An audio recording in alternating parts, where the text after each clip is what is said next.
इस वीडियो को आखिर तक जरूर देखें क्योंकि इसमें छुपा है आपके लिए कुछ खास। देखना न भूलें। एक समय की बात है। एक गांव में गौतम बुद्ध का बहुत बड़ा आश्रम था। वहां पर एक प्रसिद्ध बौद्ध गुरु रहते थे। वहां पर उनका एक शिष्य था जो कि बहुत बोलने वाला था। वह हर समय इधर उधर की बातें करता था।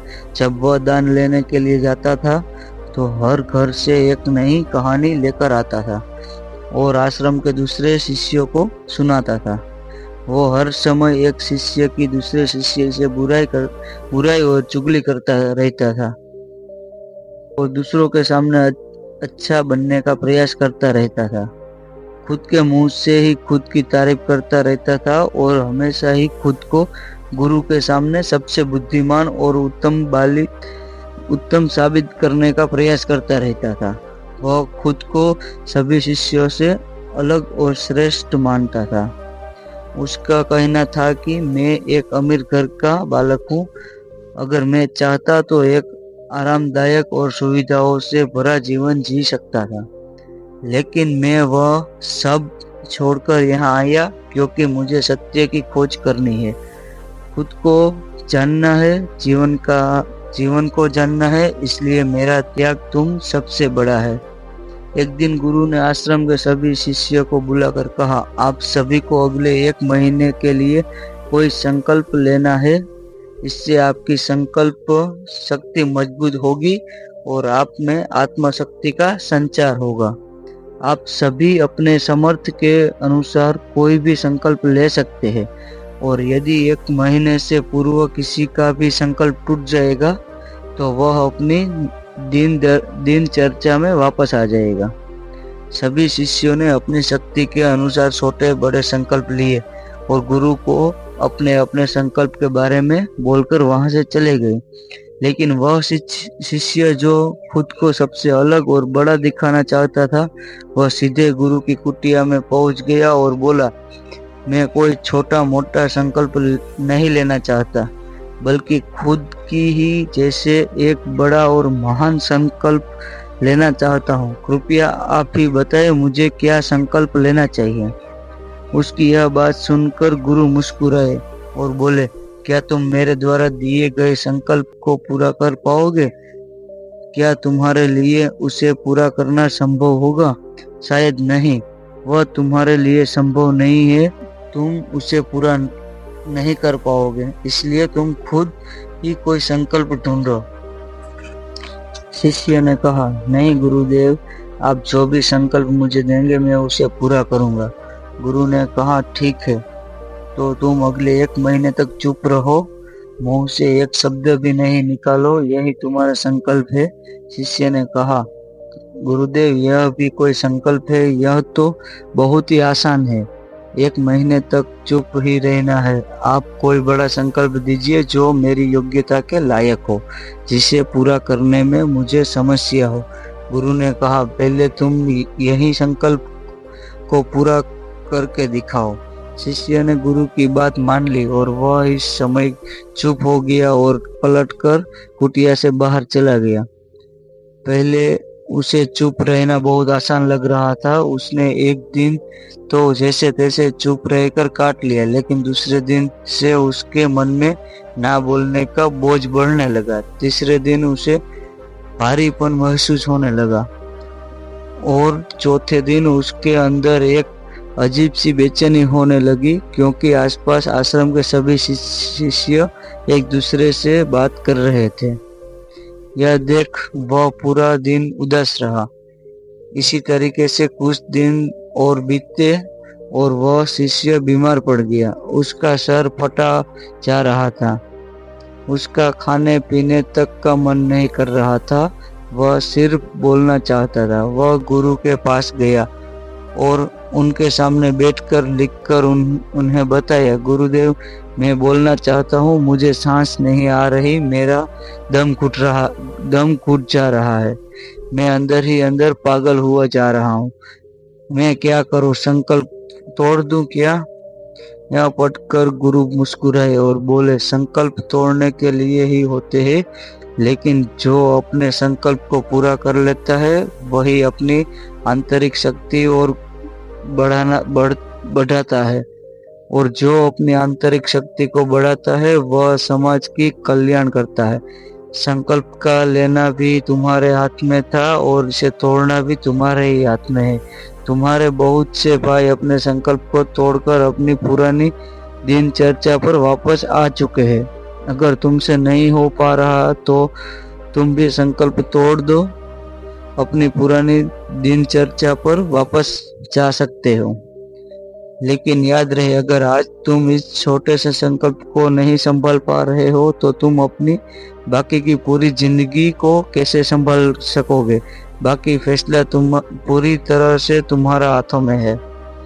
गुरु की यह बात उस शिष्य के दिल में चोट कर गई। वह बिना कुछ बोले वहां से वापस चला गया और खुद को अपनी कुटिया में बंद कर लिया। वह केवल अपने जरूरी कामों के लिए ही कुटिया से बाहर निकलता था, बाकी सारे समय कुटिया के अंदर ही बैठा रहता था। 15 दिन बीत चुके थे और आश्रम के लगभग सभी शिष्यों का संकल्प अब तक टूट चुका था, लेकिन उसका संकल्प अभी भी जारी था। संकल्प लेने के बाद से अब तक उसने एक शब्द भी नहीं बोला था। सारा आश्रम हैरान था कि इतना बोलने वाला इंसान चुप कैसे हो गया। 15 दिन बीतने के बाद वह दोबारा अपने गुरु के पास आ गया और लिखकर बताया, गुरुदेव, मैं बाहर से तो चुप हूँ, लेकिन मेरे भीतर बहुत सी आवाज है, बहुत सी सीज पुकार और शिकायतें हैं। मैं अंदर ही अंदर बात करता रहता हूँ। मेरा मन तरह तरह के प्रश्न पूछता है। मैं बाहर से जितना मौन हूँ, भीतर से उतने ही शोर शराबा से भरा हुआ हूँ। क्या इस तरह मेरा संकल्प अभी भी जारी है? गुरु ने कहा, तुम्हारा संकल्प अभी भी जारी है, लेकिन जब तक लोगों की यह आवाज तुम्हारे कानों में गूंजते रहेगी, तुम्हारा मन बोलता रहेगा, क्योंकि इससे तो आदत है बोलने की। तुम भले ही बाहर से चुप रहो, लेकिन तुम अंदर ही अंदर बोलते रहोगे। तुम्हें इन बातों से, इन आवाजों से दूर जाना पड़ेगा। शिष्य गुरु को प्रणाम कर वहां से चला गया और सुबह होते ही अपनी कुटिया छोड़कर जंगल की तरफ चला जाता है। कई दिन बीत जाते हैं, संकल्प का समय भी पूरा हो जाता है, लेकिन शिष्य लौटकर नहीं आया। आश्रम में सभी को डर था कि कहीं उसको जंगली जानवर ने खा नहीं लिया ना। उसे ढूंढने की बहुत कोशिश की गई, लेकिन वह कहीं नहीं मिला। सभी गुरु भाइयों ने मान लिया था कि जंगली जानवरों ने उसे अपना शिकार बना लिया है, लेकिन गुरु को ऐसा नहीं लगता था। एक दिन आश्रम का एक अन्य शिष्य गुरु के पास आया और बोला, गुरुदेव, हमारे उस अधिक बोलने वाले भाई के साथ क्या हुआ होगा?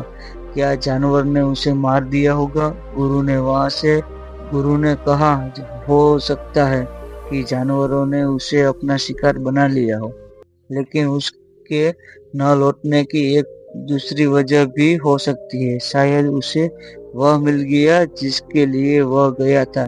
फिर शिष्य ने पूछा, गुरुदेव, क्या ज्यादा बोलना इतना हानिकारक होता है?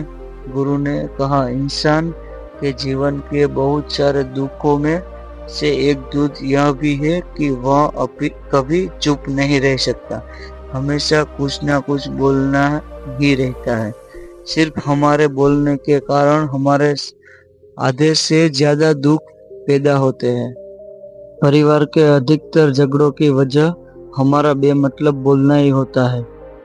हम में से कोई भी चुप नहीं रहना चाहता। हम बस सामने वाले को सुना देना चाहते हैं। जो भी हमारे मन में है सब निकाल कर उसके मन में बैठा देना चाहते हैं। उसे समझा देना चाहते हैं कि खुद तू गलत है और मैं ही सही। और इस तरीके से सब एक दूसरे की सारी गलत बातों को ग्रहण कर रहे हैं। इस तरीके से सुनने और सुनाने का यह काम जिंदगी भर चलता रहता है। लेकिन इस नासमझी में हम अपना समय, अपना जीवन, अपनी समझ और सबसे महत्वपूर्ण वक्त को हम खो देते हैं। लेकिन इसके बदले हमें मिलता है क्या? कुछ नहीं, सब व्यर्थ और बर्बाद हो जाता है। इस पागलपन में हमने क्या खो दिया, इसका एहसास केवल कुछ ही लोगों को पता है। बाकी लोग जैसे उन्हें अपने आने का पता नहीं, वैसे ही उन्हें अपने जाने का भी पता नहीं चल पाता। शिष्य ने कहा, तो फिर इसका समाधान क्या है? गुरु ने कहा, पूरी जागरूकता के साथ अपने विचार को देखना ही एकमात्र तरीका है। सारी मानसिक समस्याओं का वर्तमान में रहकर चिंतन करना, पूरी जागरूकता के साथ अपना काम करना, जिंदगी में चमत्कारिक बदलाव ला देना। उसके बाद वह शिष्य गुरु से अपने प्रश्न का उत्तर प्राप्त कर उनको प्रणाम करके वहां से चला गया। उस शिष्य को आश्रम छोड़कर गए हुए 3 महीने हो चुका था, लेकिन उसकी कोई खबर न थी। तब तो सभी गुरु भाइयों ने भी उसके वापस लौटने की उम्मीद छोड़ दी। लेकिन एक दिन वह आश्रम लौट आता है। उसे देखकर सभी के आश्चर्य और सुखी का ठिकाना ना रहा। लेकिन अब वह वैसा नहीं था जैसा गया था। वह बिल्कुल बदल चुका था। वह कुछ और ही बनकर वापस आया था। उसके अंदर एक गजब का बदलाव महसूस किया जाता था। उसके चेहरे पर एक गजब का ठहराव और आंखों में बनी शांति थी। आश्रम में आते ही सभी गुरु भाइयों ने उसे चारों तरफ से घेर लिया और बातें करने लग गए।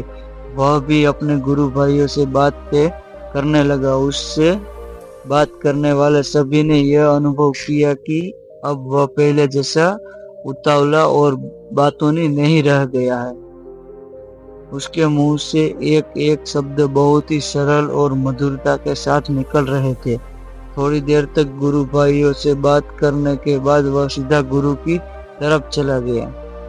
उसने गुरु के चरण छुए और वहां, गुरुदेव, क्या मैं अभियान में हूँ? क्या अभी मेरा संकल्प जारी है? गुरु ने कुछ देर तक शिष्य की आंखों में बड़े ध्यान से देखा और कहा, हाँ, तुम अभी भी अभियान में हो। तुम्हारे मुंह से एक भी शब्द निकल नहीं रहा और तुम्हारा संकल्प अभी भी जारी है। शिष्य ने कहा, गुरुदेव, जब मैं आश्रम से गया तो मैं मुंह से तो चुप था, लेकिन मेरे अंदर बहुत सी आवाज हो रही थी। मन में बहुत से प्रश्न थे और वह बंद नहीं हो रहे थे।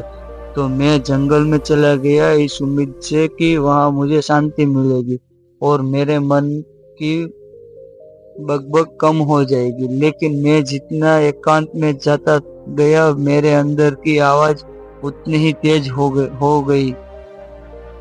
मेरे भीतर की पुरानी से पुरानी आवाज मुझे सुनाई देने लगी। तब जाकर मैंने महसूस किया कि मैं कितना गलत कर रहा था।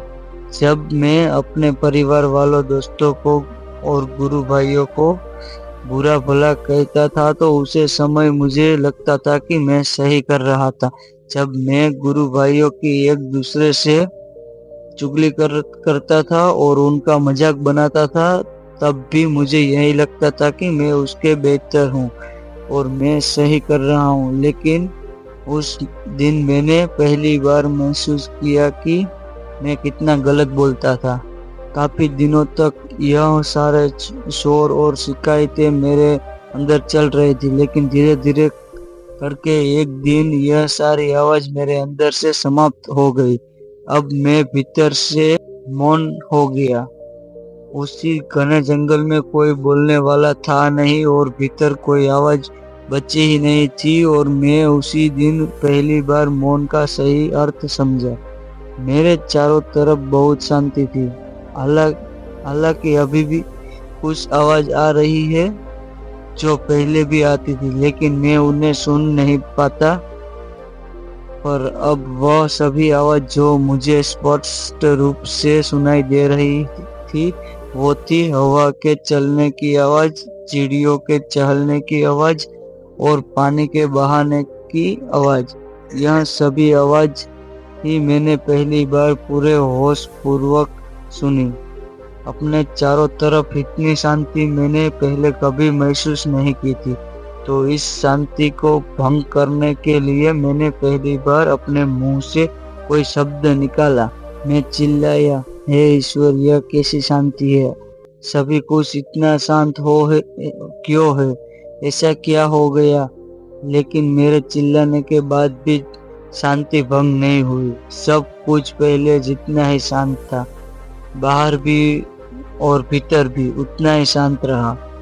हे गुरुदेव, मैं अपने गुरु भाइयों से बात की, मैं आपसे बात की, मैं बोल रहा हूँ, मैं चल रहा हूँ, मैं सब कुछ देख रहा हूँ, लेकिन मैं अपने भीतर एकदम एकांत और मौन में हूँ। जब मैं खुद में भी शोर करना चाहता हूँ तब भी एकांत में ही होता है। अब सब दिखाई पड़ने लगा है, सब सुनाई पड़ने लगा है। गुरु ने कहा, जब तक हम बाहर की तरफ बोलते रहेंगे भीतर अशांति ही रहेंगे, लेकिन जिस दिन हम भीतर की तरफ मुड़ जाएंगे तब हमारे मुंह से कुछ भी निकलेगा, हम शांति ही रहेंगे। दुनिया में जितनी भी बुराइयां है ज्यादातर हमारे बोलने से ही उत्पन्न होती है, क्योंकि हम चुप रहना नहीं चाहते। हम जितनी जरूरत है उससे कहीं ज्यादा बोलते हैं। हम सामने वाले को सुनाना नहीं चाहते, बल्कि उसकी बोलती बंद कर देना चाहते हैं। उसे समझा देना चाहते हैं कि मैं कौन हूँ, मैं क्या कर सकता हूँ, और यही हमारी जिंदगी का मकसद बनकर रह जाता है। हमारी सारी ऊर्जा व्यर्थ बोलने में बर्बाद होती रहती है। ऐसे ही समझ पाने में लोगों का जीवन दुखों से भर जाता है। जो हमेशा एक दूसरे से शिकायत में लगे रहते हैं, कभी एक दूसरे को सुनाना नहीं चाहते, समझाना नहीं चाहते, और चुप रहना तो उन्होंने कभी सीखा ही नहीं, क्योंकि चुप रहना उन्हें छोटा महसूस करवाता है। दुनिया की सभी लड़ाइयाँ का कारण हमारा बोलना ही है, इसलिए हमें सिर्फ उतना ही बोलना चाहिए जितना जरूरी हो, क्योंकि व्यर्थ का बोलना ऊर्जा को नष्ट करना है, और यह बोलना ही हमें कभी अपने भीतर की ओर लौटने नहीं देता, क्योंकि यह हमें बाहर की ओर खींच कर रखता है, और बाहर ही क्या इस संसार के अलावा।